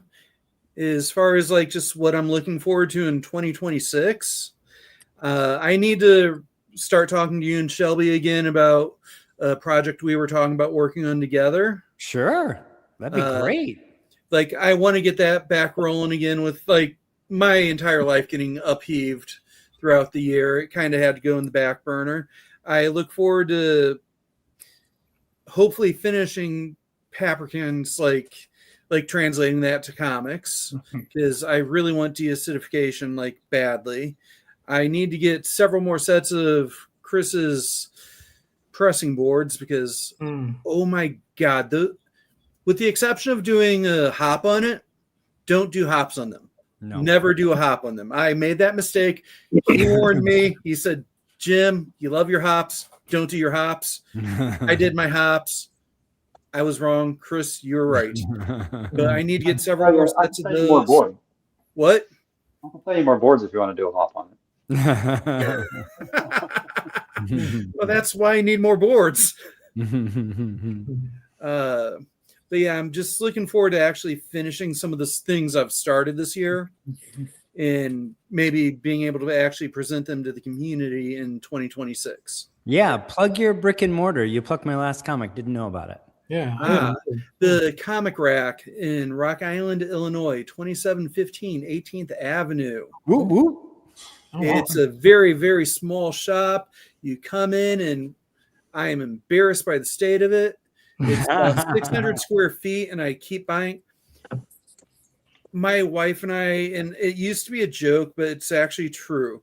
Every time I get my back issues cleared off, somebody comes in, they're like, hey, do you want these 16 long boxes of comics? Wow. And there's around 10 shops in our area. So and then you take your katana and you go, yes. Yes, today I bought a new collection of comics. Oh my God. You know what it is. Whenever the wife gets off like her day job and comes to the shop and sees I've cleaned up, she's just like, oh my God, Jim, we can't afford for you to clean. Like, it's I wish I was joking about that, but yeah. I think 2 weeks after my dad passed, I bought, I want to say 80 boxes. Wow. And that was, try putting 80 boxes in 600 square feet. That already has hundreds of boxes in there. That's incredible. All right, people, check out Jim. Get some books from him. I'm going to try.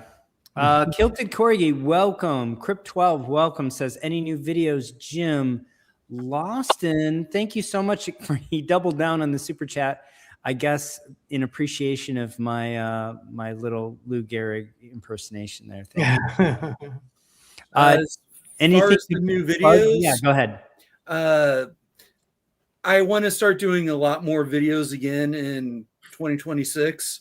Like I was looking through my output. I had a bunch in September and then I fell off in November. And somebody from my like Instagram, actually, they care about me. Like somebody sent a message to Instagram and Instagram sent a message to me going, hey, somebody's concerned about you.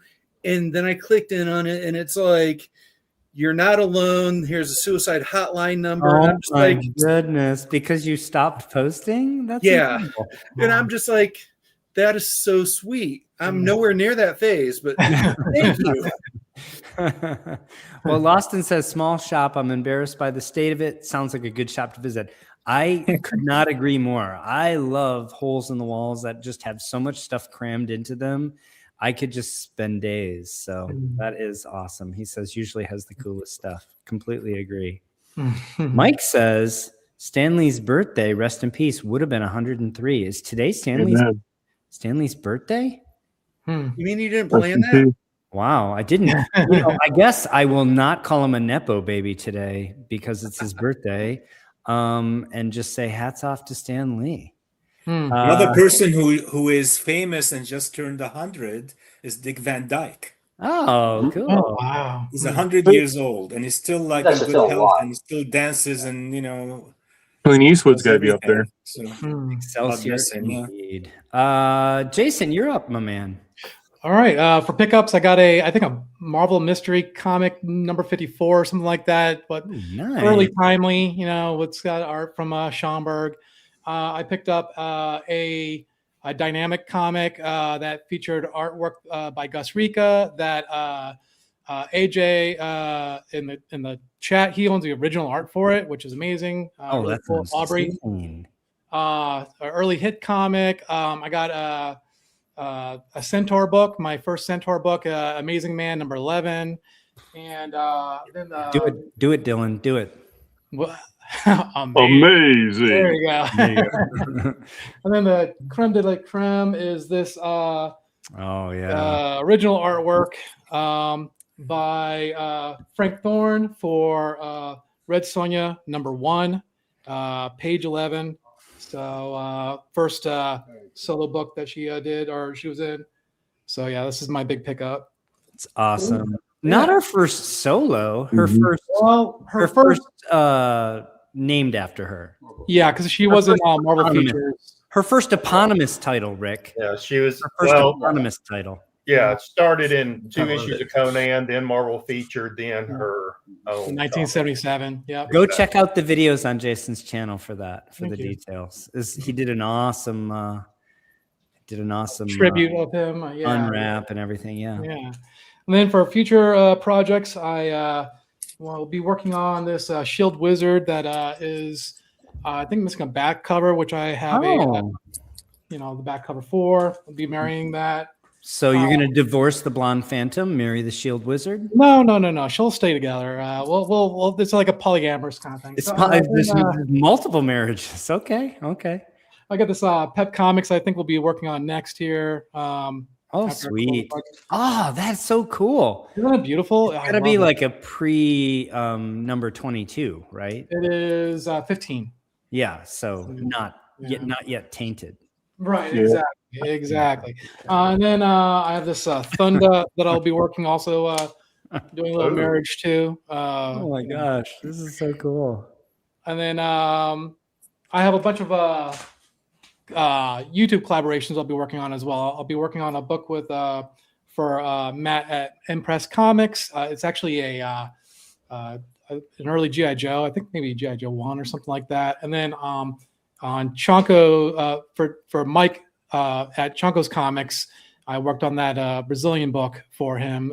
So that should be a coming video from both myself and I'm sure when he goes to open it and whatnot, check it out. So awesome. Yeah.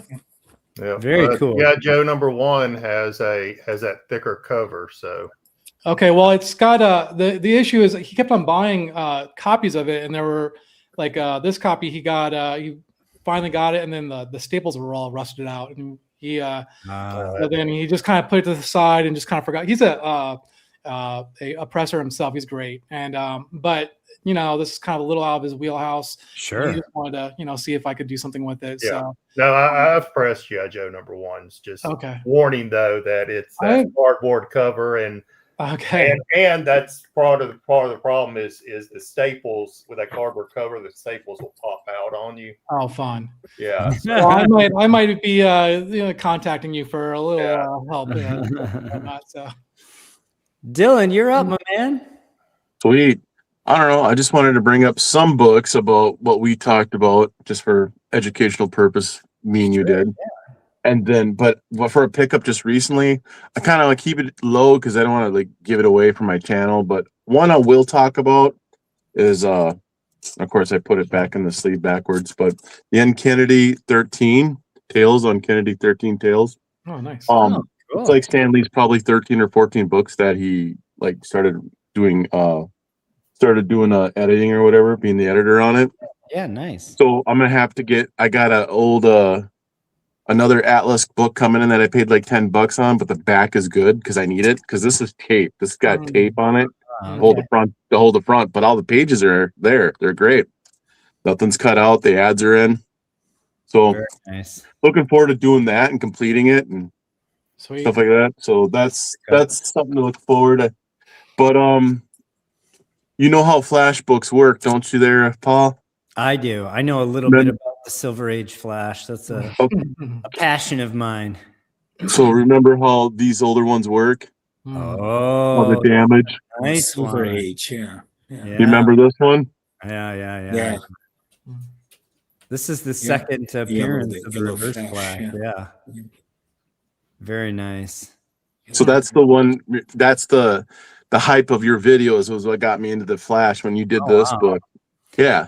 I mean, you got to be reading that Carmen Infantino stuff. That stuff. So I've just been buying them left and right, and I still have it in a pile. Yeah, I got more. I got a bunch of them laying around. But you know what's crazy? The Flash's Silver Age Rogues Gallery, it's underrated, man. I mean, I'm not going to say it's better than Spidey's, but it's up there with Batman's. It's very underrated because it's almost possible. It's almost possible with the story. That's why it's kind of fun. Like the Predator. It's almost possible. It's kind of cool, you know, like I don't know. It's sci-fi-ish for me. I like that. Yeah. And Flash 120, it was all Julius Schwartz. And Flash 123 is the introduction of the multiverse and, you know, Earth 1, Earth 2, which of course then is copied by Stan Lee and gives us basically all of the movies that we've loved in the last 20 years. So it's all right there. It's good shit. I want to give a lesson to everybody now. Paul's going to remember. I'm not showing the book off. I'm just, Paul probably remembers this. Remember I got you on the hunt at the store? Yeah. And someone took my picture to advertise that they had this book. And you're like, well, I'll see if I can buy it. And then they canceled the order on you. Yeah. I'm like, why is my book for sale in someone else's store? So they were like, ooh, sorry, we already sold it. Yeah. So like I have them all in like from 1 to 20 in fine condition and near mint. Oh, nice. So, Creatures on the Loose is kind of something I like to all slabbed? Yeah. Oh, did you do a registry collection? No. I'm gonna collect them all up until it ended. It's gonna end in like, was it in the 60s or something? I'm gonna get them all. I only have 1 to 20. Oh, nice. Slabbed. If that was your asking. Yeah, that's sweet. Yeah. So yeah, that's it. And then you know, I like collecting stuff that's got 3 staples in it, of course. It's different. I don't know, rare. Sweet. I don't know. 3 staples in it. I don't know. Very Strange cool. Tales.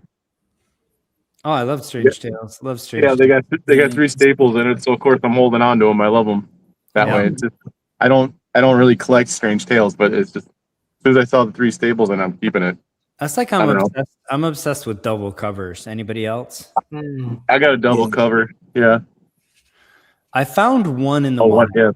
I found one in the wild. The rest I've bought like as double covers. But I actually have a Golden Age double cover. I have an issue of Leading Comics with the 7 soldiers. and it's a 9.6 because the wow. interior cover is covered up. Wow. Yeah. I worked in a double cover this year of a Transformers #1. Oh, nice. But Wow. the double cover was actually, or the second cover was at the centerfold. Even that's crazier. That's even more rare. Oh yeah. Oh, that's Like, cool. I think I have a Instagram video on it because Wow. I just Cool. when the guy like sent it in, I was flipping through and he marked down double cover and I'm like looking at the book. I'm like, there's no double cover here. What the?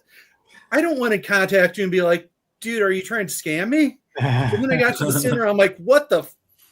That is wild. That's like those, there's some books you can find with like a Marvel cover, but with like DC and Yeah, I've heard that. That's up there with one of those. New Teen Titans #2, I want to say, maybe man. 3 is crazy. No, it's not 2. 2 is Deathstroke, but it's crazy price because it reprints a Marvel book with the New Teen Titans cover. Wow, that's insane. Really cool, Austin. Lawson says Charlton Comics that is a triple cover. Nice. That is wild. I have one book that's a quadruple cover. What? I also have a book that has a double interior. Wow. Next time you're on, you got to show off that quad. Yeah, cover, that's me. I'll have to find We want to it. see that. Yeah. I worked on a Batman 55 with a double cover. That was really sweet. It was a 7090. Oh wow. And there was actually a grading issue with CGC that the graders actually did it 7090, and then they came back and gave it an 80 grade, and the owner was pissed because they changed the grade, and they told him what it said in the computer, and they shouldn't have. No, that's bananas.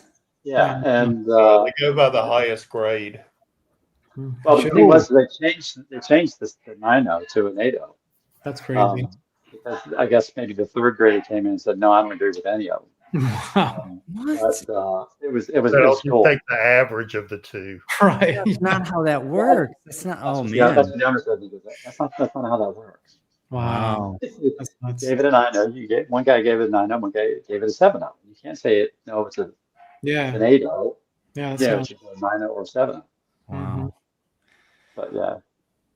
And anything else you want to tell us about 2026, Dylan?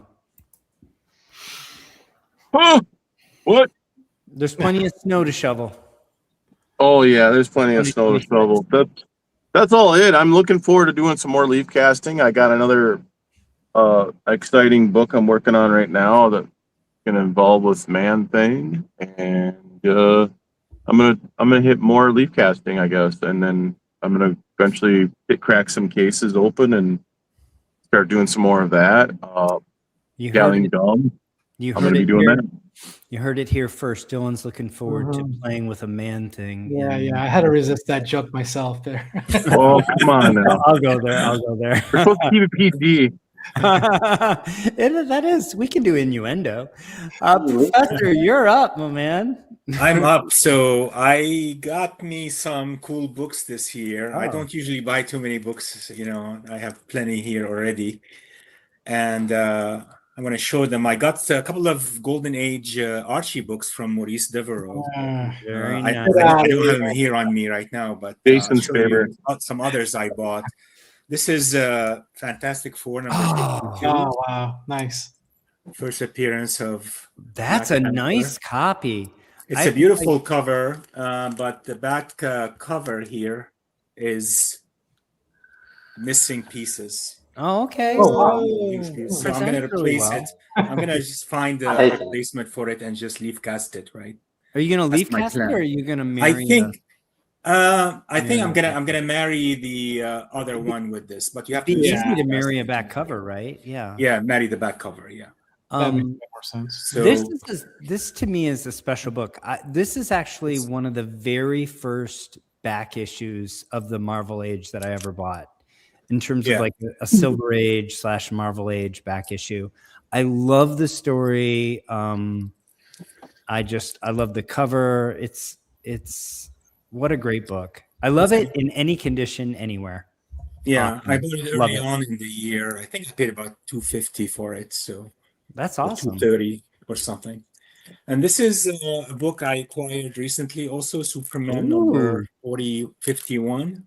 Oh wow! I love it. This definitely needs work. Also, all the books I'm going to show you need work, right? It looks like Lois's baking needs work. Yeah, Her she drops biscuits something are on like his foot rocks, and he or like goes, kryptonite ouch. How rocks. can Superman never goes ouch? You know, but there you go. So that's a cool cover.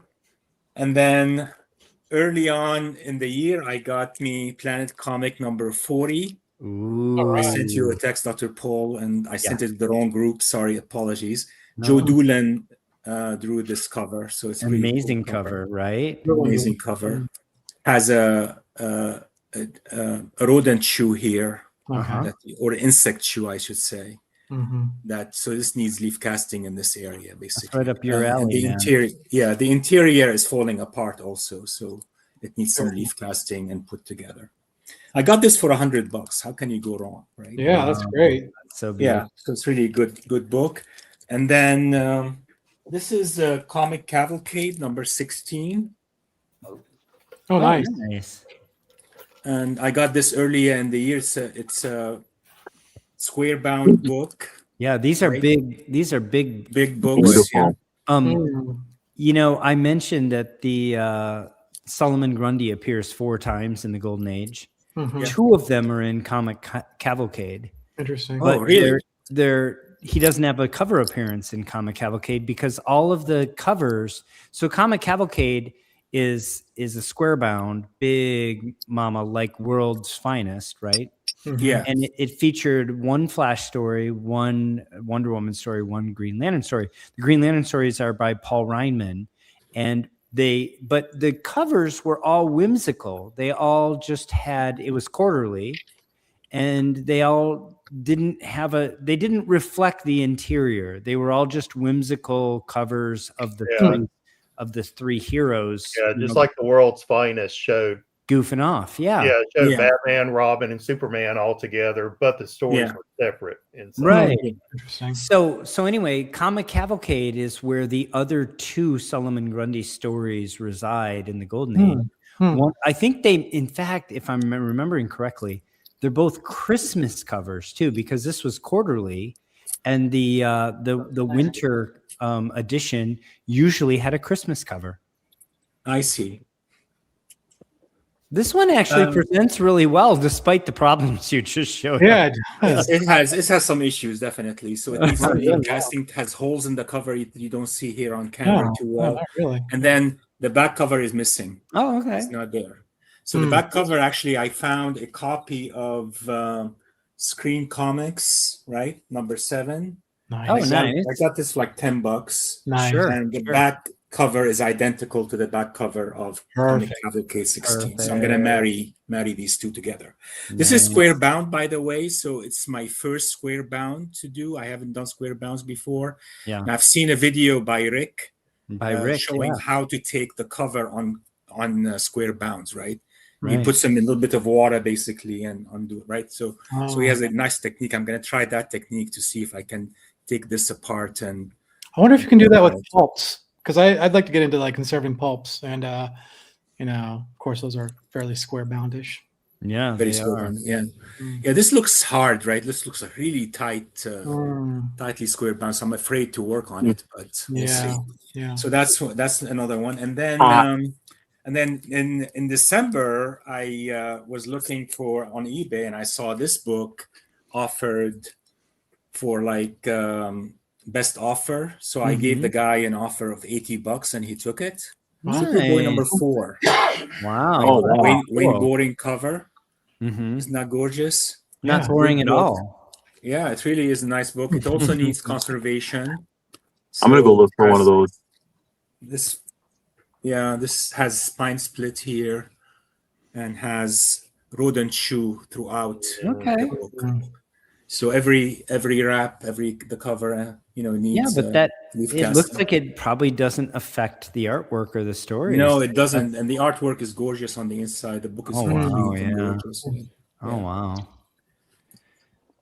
I dated a girl in undergrad who looked like that. So it's a little bit brittle. The cover is brittle. I'm going to put it back carefully here. I think I did a Superboy number 5 on my channel once. Oh wow! Did you? Yeah. I think I did. Yeah. And do I have anything else I'm working on beside this? Well, I already worked on Sabrina number 1. This was a side project I did. I actually conserved it.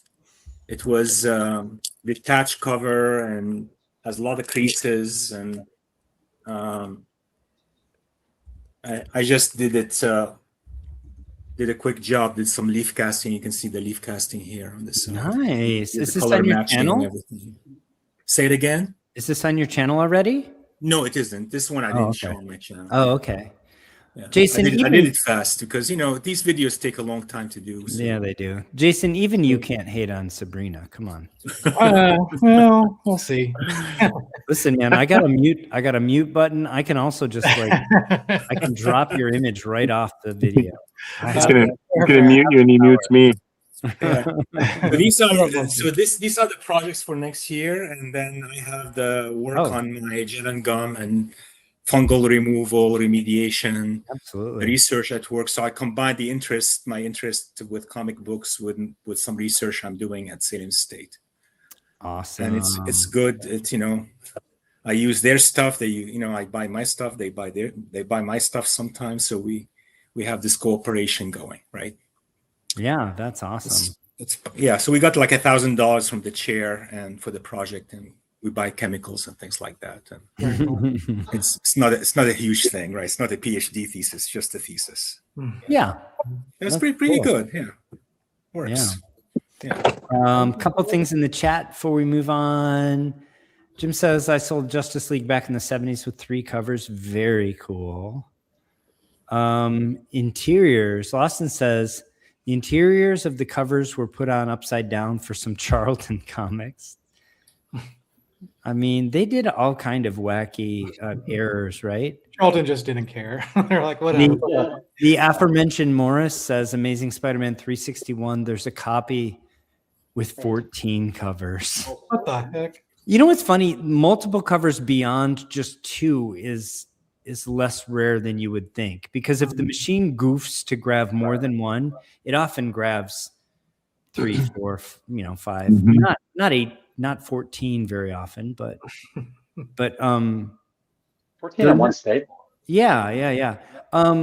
Loston, do you know how many issues there are? I think there's like 4 issues. There's at least 3 issues of Giant Size Man Thing. Just saying. Impressed Comics, welcome to the show. Very kind of you to say. We appreciate you.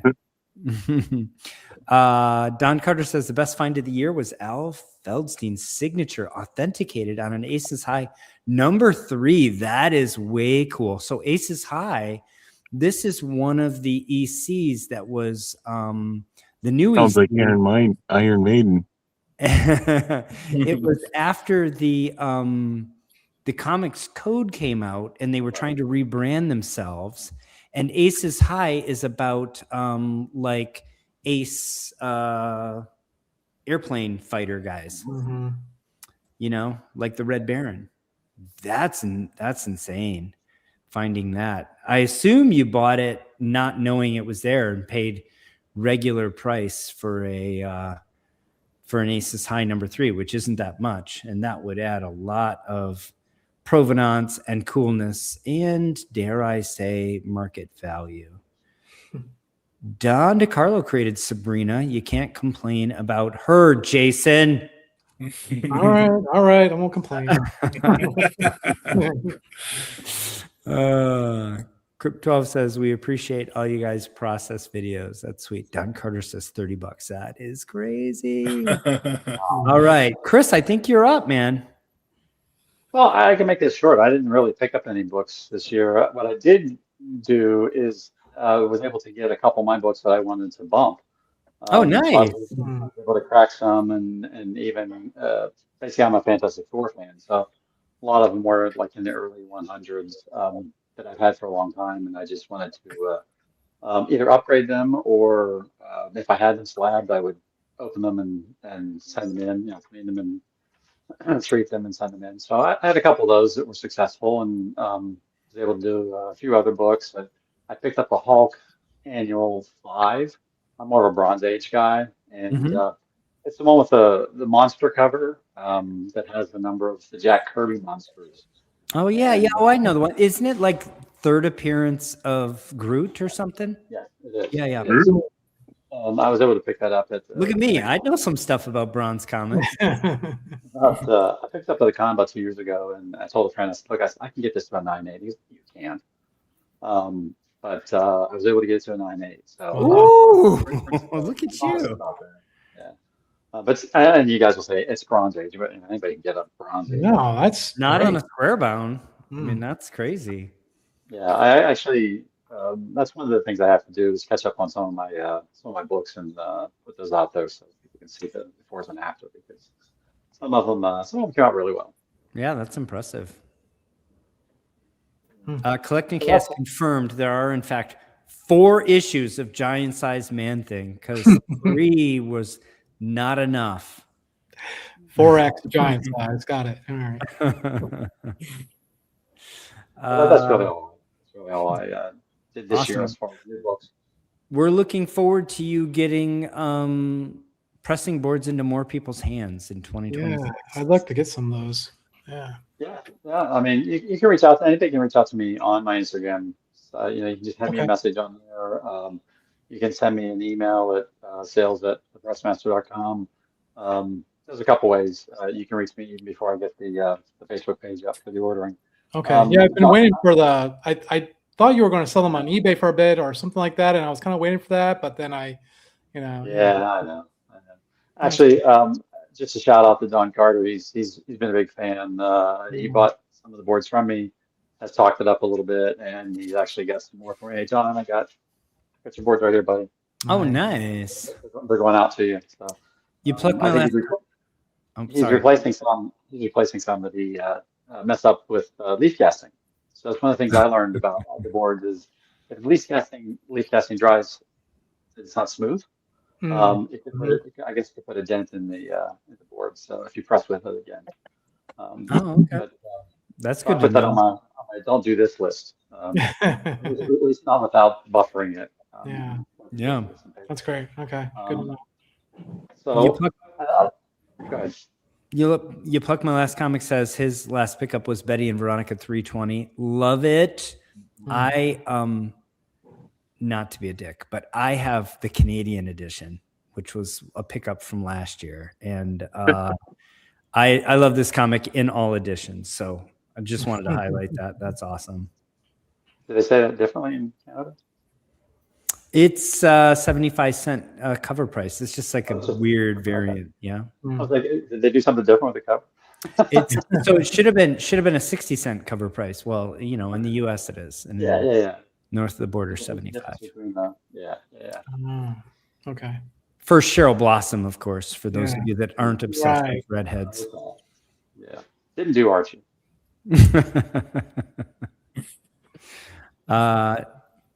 Lawston says, I own original Dan DiCarlo, Betty, and Veronica pages from the 60s. Wow.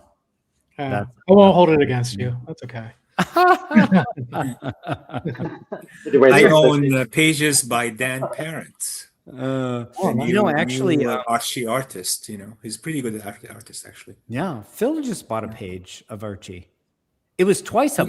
Lawston, what's the size of those pages? Are they twice ups? I mean, they're gigantic. They present really well on the wall. I mean, cool. It's an impressive piece of art. Rick, you're our anchor here, man. Yeah. Hey, everybody. For 2026, I'm not going to do any pick. Probably not. I think that Amazing Spider-Man is going to hit issue 1000 in August, and that's the last comic book I'm going to buy. Yeah, I think I'm not going. That's going to be it for me.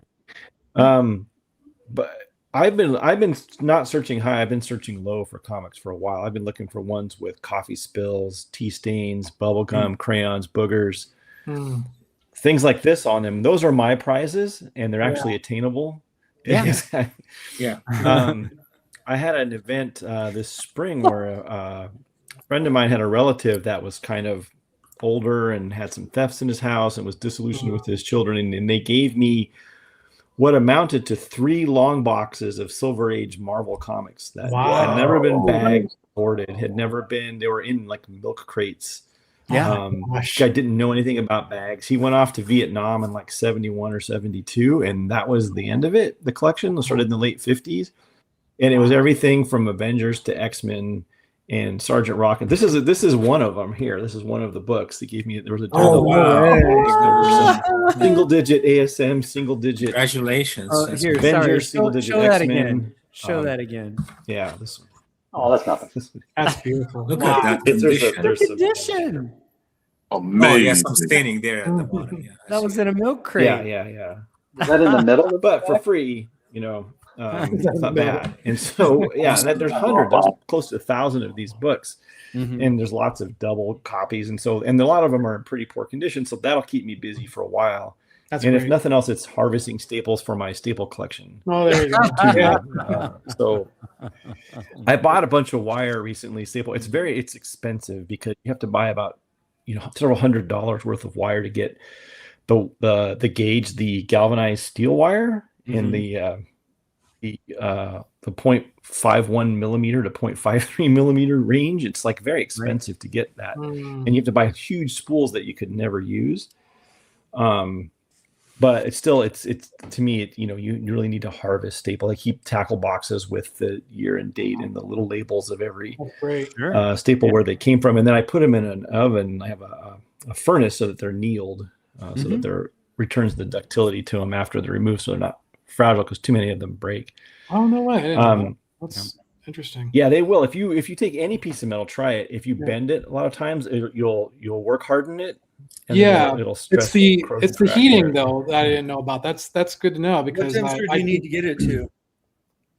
Absolutely. Yeah, you can anneal them in a small furnace. I think it's 550 F, and then you have to just cool it by like 1 degree a minute. It takes a couple days, and then you just rub it with a downy, like a cloth for your dryer cloth, because it leaves a little bit of anti-corrosion agents on the surface of it, cationic surfactants, and so that'll and then you can just bend them again really easily, and then they perfect. That's good to know. It returns the ductility to the original staples, which is probably being a little anal since you can just buy the staple wire. I found, but it's just one of those things you do. Last year I got Matt told us before we move off of staples, he told us they literally look with a magnifying glass at the end of the staple to see if it was cut so that the edge of it has the appropriate sort of cut marks to match an original style pointy. Staple. It's kind of pointy and more smashed cut. So if you are making staples from wire, just be mindful. Mind your staple ends, which are called arms, not legs, by the way. Huh. Okay. Yeah, I learned that. I thought get the dullest possible metal wire clippers, like sand them flat if you can, because that to my eye, not to their eye, but to my eye, that replicates it the closest because they're seldom sharp.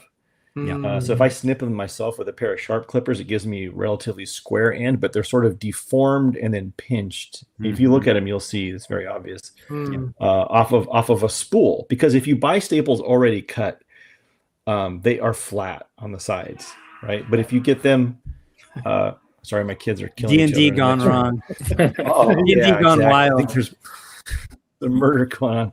But if you have like a loop in a machine that's cutting them off every once in a while, there's irregularities and they're smashed more than square. So that's something to look out for. Last year I got a copy. A friend sent me his copy of FF #1. I wanted to share it with you guys for your attention. And I got this book and I thought, well, this looks really weird. Looked at it a lot more and I realized it was a genuine back cover with a false front cover that had been aged and wrinkled, and there was it was weird. It was not photocopied; it was printed, and it was on paper. It was like it took me a while to figure out what was going on, and then finally, under a black light, I could see the leaf casting line, and I put a video on YouTube, and someone told me that isn't the back cover. It's the same ad, but the P.O. box is different on FF #1 than all the other same ads with the guy doing the writing table. Like he's like doing drawing lessons. It's a different P.O. box, and it's from a different book. So it was a different back cover from a different book, leaf cast. And then you can see where the staple positions were not correct. And someone had poked holes to position them where the staples went to the inner leaves. A friend of mine spent a lot of money on that book. Oh man. And he didn't really have it because he just lost his job at the time, but he was going a little crazy, I guess. And being, and it's one of these things where he bought it at a convention from a guy who just bought it like an hour earlier. And so he didn't have like the chain of custody to where it came from, or at least so as the guy says. And anyway, it was one of those things that gives you insight into the darker side of this business. We're all happy, friendly, lovey-dovey guys talking about our man things here, but there are people out there who are not so lovey-dovey happy. And it's the darker side that, is really rough to it hurts. This 2 years before that, a guy gave me this another sad story, right? And I think I'll share it really quicker. Guy gives me a book. He was saving up for a Hulk 181 a long time, got divorced, ended up having to like sell his house and boat, living in some other guy's back room, but he got a little bit of extra money from selling this stuff after his divorce, bought a Hulk 181, gave it to me, and I'm like, dude, this is not a real book. This is fake. But when he called me, when he asked me about it, he goes, did you get the book? He actually told me he'd had a heart attack that day. He said, look, I got some new electronics. He's showing me himself all set up on the hospital picture of himself. He goes, oh, I just wanted to check on that Hulk 181. How's it going? Oh, no. While he's in the hospital after just having a heart attack. And it happened to be on April 1st, 2023. It was April Fool's Day. He called me. And I almost hired somebody to tell him because I had my heart was so broken. And the guy's in the hospital. If he fell over and died, I would have. Yeah. I don't know what I would do. Right? Oh, no, it's fine. It's fine. Don't worry about it. I told him. So I told him. I did tell him. I was like, I can't tell him because I would have. And then he was quiet and I watched it on my phone. He was quiet for 40 seconds, which doesn't seem like a long time, but when you're waiting for someone to answer you in the hospital, it's an interminably long amount of time to wait. And he said, this isn't by chance a bad April Fool's joke, is what he said. I'm like, oh man, I'm sorry. He was wishing it was an April Fool's joke by then. Wow. Yeah. Yeah. So that was like, it kind of brings tears to my eyes because we talk about good stuff and we're forthright and we're honest and we say, look what we did and here's the process and here's how it goes. But then you see people who are in this to make money, like all the stuff with CGC you hear and the breaking stuff out of slabs and replacing books and making money. And you got to think that I like to think that we're the forces for good and the forces for not so good out there in the world. And so one of the things I'm sort of doing is hoping that maybe somebody, and maybe we can start it ourselves, is cataloging what kind of things people are doing that's no stuff, right? Not the world of conservation. This is the world of, I don't know if forgery is the right word, but fraud, right? A collection of that. Like, what does it look like? The people who do it for good might be the best people to notice it for bad. Like a morals and ethics board. Yeah, something like this. Like, what is it? How would you look for this kind of? I wanted to bring it up with you. I'm sorry to like inject it and proselytize in the middle of this pictures and stuff because one of the books that I've actually been working on for the past year is detecting restoration. And this would fall into that category of detecting fraudulent things and such. And so I've been collecting pictures for about the past year and stuff of little oddities and things. What's his name up in Canada? What's his name? Lynn? The comic dog? Who are we talking about? No, the older guy that did the first leaf casting. Oh. I'm blanking on the name right now. Lynn, I don't know. He wrote a thing years ago, and so anyway. Oh, I know what you're talking about. But I'm still not help. I will say, but there's a psychology as well as a scientific element to it, because in both cases, the person selling the book made it look like sort of like they were the victim at first. And for example, the first book he put a bunch of comic books on, I think, Facebook Marketplace under a false account. And he said it looks like a ROM Space Knight, Alpha Flight, some stuff in there, and a Hulk 181. And he says, got these books from my uncle, want to get rid of all of them for $500. Anybody want any takers? And so this other person bought the books from him, felt bad, and said, hey, look, I have to tell you, one of these books is worth a lot of money. I think he was banking on that. To be fair, I'll give you a lot more than you were asking for the book. So you're disarmed, right? And in the situation where you think this guy is so dumb, doesn't know what he has, then you're not really looking out for yourself. Like you think you're the predator and they're the prey, right? Because you're getting a good deal on it. But they have learned the magic of turning that relationship around and drawing you in and just saying, sad. Oh, know nothing about Hulk, man. No, it's sad. I think this is one of the, I think about this often, like these scumbags that do these kinds of scams, they put so much freaking energy and expertise into it. If they had just turned that energy and expertise to some reasonable cause, they'd probably be a successful human. But instead, they're a lowlife. It really bothers me. Yeah, and you can feel gutted. You can just feel gutted and not even want to look at a comic book if you get scammed. Like we just Nick Cage syndrome. Yeah, right? We talked about Nick Cage just basically going like, I don't even want to look at comics anymore. I'm so bummed that somebody I invited into my house for Christmas, who I thought was a friend, did this to me. Not to mention, I mean, look, he didn't go hungry because his Action 1 was taken from him, but still, I just want to finish the show with You Plucked My Last Comic, just oversharing here. I